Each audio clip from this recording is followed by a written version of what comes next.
those awkward family pictures. You know where Dad runs in, tries to get in the picture, but he can't. Do you want me to go see if you're in it right? No, I'm okay. We should say hi to everybody, though. Hi, everybody. Hi, everybody. We're on video. Our topic today is how much does it cost to live full-time in an RV? One of the biggest things that's different than living in a regular house or apartment is rent and utilities. And this is where people think it's super expensive, and it's not. There's different ways to do it. We've seen people who stay in state parks, Walmart parking lots, casino parking lots, those kind of things. They're living virtually for free. That's not how we do it. We more live in RV parks because we like things like running water and electricity, and I work in the RV. Sewer. So yeah, sewer's big. Sewer's huge. And I work in the RV, so we need these things, and we want to be comfortable, and we like to run our air conditioning all the time. Constant power. Yes. So we spend more like $900 to $1,200 a month, and that covers rent, electric, and water. The only thing it doesn't cover utility-wise is propane, which we use very little of. Only our hot water heater runs on propane, and we spend maybe $20 to $30 a month on that because it's an on-demand hot water heater, and we use a lot of hot water. But all in all, rent and utilities for us is $900 to $1,200 a month, and that's moving from park to park about once a week. So we get the weekly rate at the park, not the monthly rate, which is way cheaper. Our cheapest month in the RV was staying at a place in Missouri for an entire month. We only paid $350 for rent and utilities. Our most expensive week was in the Florida Keys. We spent over $600 for 1 week at the RV park, but that's what happens when you're in a vacation place during season. Totally worth it. Yep. Yeah, it was big. The next factor that we want to talk about is groceries, and I'll handle that because I'm support services. I do all the cooking and cleaning, and I do the grocery shopping and the laundry. When it comes to groceries, whatever you're eating now, you're going to be probably eating out on the road, unless it's sushi, in which case I wouldn't get that in Iowa. But what we do have access to fun stores and different types of grocery stores. Unfortunately, by the time I figure out where everything is, we move.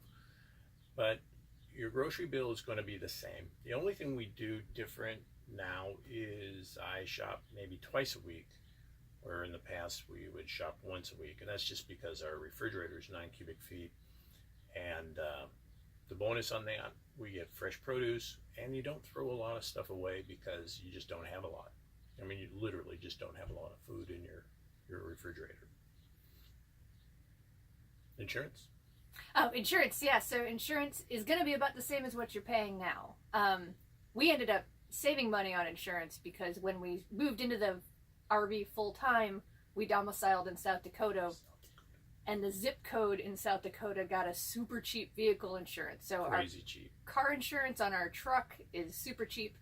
We upgraded the insurance on the trailer to actually be the same kind of insurance you'd have when you own a home. It's that primary residence insurance, so that if somebody trips over our power cord and breaks their legs and tries to sue us, our insurance will cover us for that, just like you would if somebody trips in your front yard and sues you when you own a home. That was super cheap, way cheaper than homeowners insurance for a house. So our insurance is, if you're in an apartment and have renter's insurance and car insurance, it'll probably be about the same to insure your RV. If you have homeowners insurance and a lot of expensive stuff, you're actually going to save money on insurance when you move into your RV. Right, and the domiciling in South Dakota was a choice, and that's something we're going to get into in a different video because we want to keep our videos short so that you'll actually watch them. The next factor, a lot of people ask questions about how much gas money does it take, because we're moving, right? We're moving all the time. Well, we're not moving all the time. We move as much as once a week, and so when we move a maximum of 350 miles. We have moved farther than that during a day, and that was a miserable experience, so we're not going to do that again. Never again. So 350 miles is about as much as we like to do, 300 on the average. Because of that, and okay, so we do that 3-4 times a month, let's say, so there's 1,200 miles.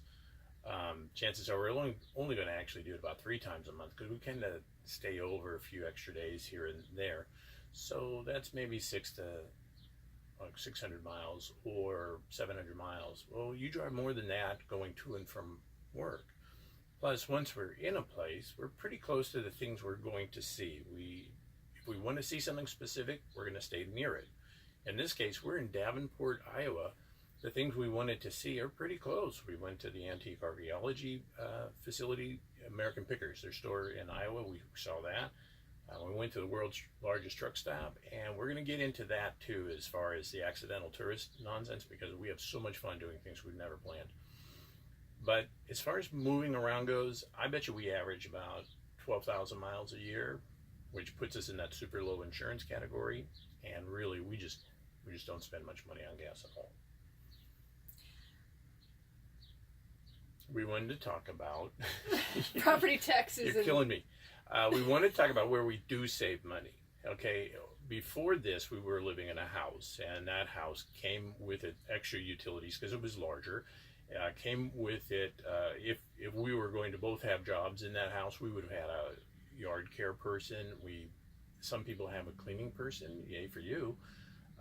We live in 19 feet. I can clean this thing in about 20 to 25 minutes. We do not do yard work because by the time the grass is long here, we're long gone. And there's just not a lot going on. You just take care of your stuff and you don't have a lot of expenses. We do save, I think we save a lot of money. It's just the incidental stuff, like when you're out. We do eat out a lot because we like to go to local restaurants. That's a choice. We could eliminate that choice. We just choose not to. That pretty much wraps us up, I think. Right on. So, Aliko, Kat, you can find us on our channel here, Lifeinsidejack. We'll be adding some more videos as we go along. Find us on our website, lifeinsidejack.com. And then, of course, on Instagram, you can follow us at Lifeinsidejack. And if you don't follow us, please do follow us. And if you do follow us, thank you very much, because that just makes us really, really happy. All right, now I'm going to do that part where we go to the camera like Dad did in the Christmas videos. Turn it off. Turn it off.